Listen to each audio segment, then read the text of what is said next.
ክርስቶስ ተንሥአ እሙታን በአቢይ ኃይል ወሥልጣን አሰሮ ለሰይጣን አግዓዞ ለአዳም ሰላም እምይእዜሰ ኮነ ፍስሐ ወሰላም። በዚያም ዘመን ንጉሡ ሄሮድስ መከራ ያጸናባቸው ዘንድ ከቤተ ክርስቲያኑ በአንዳንዶቹ ላይ እጁን ጫነባቸው። የዮሐንስንም ወንድም ያዕቆብን በሰይፍ ገደለው። ክፉዎችንም ደስ እንዳሰኛቸው አይቶ ጨምሮ ጴጥሮስን ደግሞ ያዘው። የቂጣ በዓልም ወራት ነበረ። የሐዋርያት ሥራ ምዕራፍ 12 ከቁጥር 1 ጀምሮ። በስመ አብ ወወልድ ወመንፈስ ቅዱስ አሐዱ አምላክ አማስሮ ሰብኡ ለሚያዝያ በዛቲ ዕለት ኮነ ሰማዕተ ቅዱስ ያዕቆብ ሐዋርያ ኡሁሁ ለዮሐንስ ወንጌላዊ ወልደ ዘብዴዎስ። አንድ አምላክ በሚሆን በአብ በወልድ በመንፈስ ቅዱስ ስም ሚያዝያ 17 በዚች ቀን የዘብዴዎስ ልጅ የወንጌላዊ ቅዱስ ዮሐንስ ወንድም ሐዋርያው ያዕቆብ በሰማዕትነት አረፈ።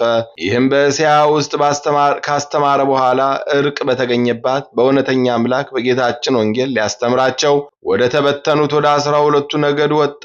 እነርሱም አንድ አምላክን የሚያመልኩ አልነበሩም። የራሳቸው የሚመርጡትን የሚያስቷቸውን ጣዖትን ያመልኩ ነበር እንጂ።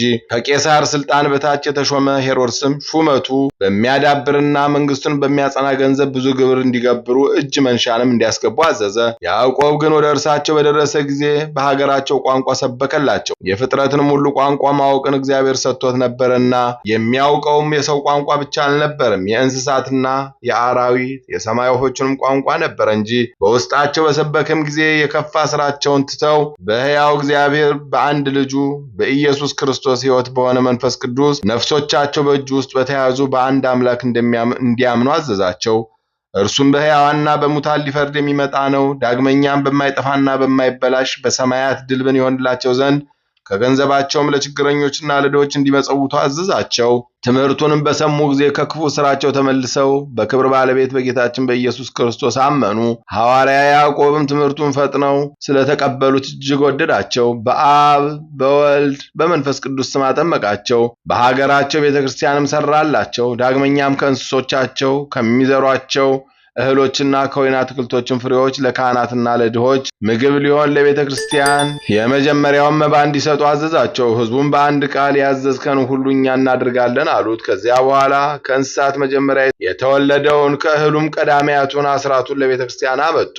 ሄሮድስም ቅዱስ ያዕቆብ ለቤተ ክርስቲያን መባ ይሰጡ ዘንድ እንደሚያዝ በሰማ ጊዜ እጅግ ተቆጣ።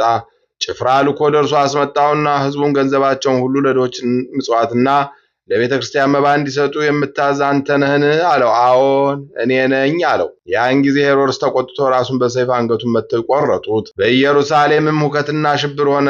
ደግሞም በፋሲካ በዓል በኋላ ሊገድለው አስቦ የሐዋርያት አለቃ ቅዱስ ጴጥሮስን ወስዶ አሰረው። የእግዚአብሔር መልአክም ሄሮድስን ቀሰፈው፣ ተልቶ ተበላሽቶ ሞተ። ልዑል አምላክንም አላከበረውምና።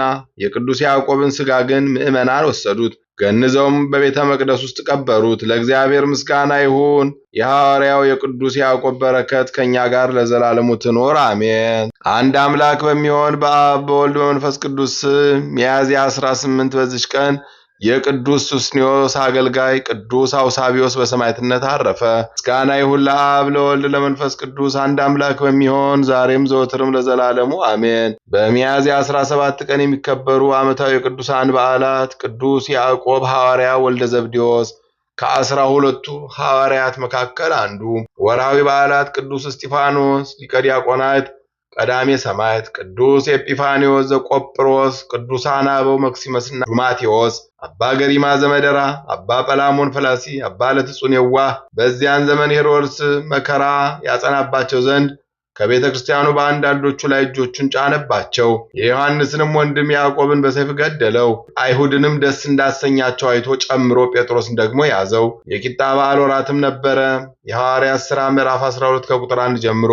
የሰማነውን በልቦናችን ያሳድርብን። ከቅዱሳን አባቶቻችን ከቅዱሳት እናቶቻችን በረከት ረድኤት ያሳትፈን። የቅዱሳን ሐዋርያት በረከታቸው ቃል ኪዳናቸው ይጠብቀን። በተወጋው ጎኑ በፈሰሰው ደሙ በአማኑኤል ስሙ ይማረን። ይቅርታውን ቸርነቱን ያርቅብን። ለብርሃነ ትንሣኤው በሰላም እንዳደረሰን ለብርሃነ ዕርገቱ ደግሞ እንዲሁ በሰላም በጤና በፍቅር እንዲያደርሰን የአምላካችን ቅዱስ ፈቃድ ይሁንልን። ነፍሳተ ሙታንን ይማርልን፣ ሕያዋንን ይጠብቅልን። በጸሎታቸው አስቡን አትርሱን ያሉትን በያሉበት ያስብልን። ሕፃናቱን አሳድጎ ለቁም ነገር ያብቃልን። የቅዱሳን በረከት አይለየን። በሰማነው የምንጠቀም 30፣ 60 ያማረ 100 ፍሬ አፍርተን የመንግስቱ ወራሽ የክብሩ ቀዳሾች እንድንሆን አምላክ በቸርነቱ ይርዳን። እንበል አቡነ ዘበሰማያት ይትቀደስ ስምከ ትምጻእ መንግሥትከ ወይኩን ፈቃድከ በከመ በሰማይ ከማሁ በምድር ኢየሱስ ክርስቶስ ከመ ይስረይ ለነ ኃጣውኢነ ተማኅፀነ ብከ ኃይለ እግዚአብሔር አብይ ኦ እግዚእ ኢየሱስ ክርስቶስ ስራይ ኃጢአቴ ወኃጢአተ ኩሉ ሕዝብከ እማሰረ ኃጢአት እግዚአብሔር ይፍታ። እግዚአብሔር ይባርክ። ሰላም ያሳደረ ሰላም ያውለን፣ ሰላም ያዋለ ሰላም ያሳድረን። ይቆየን።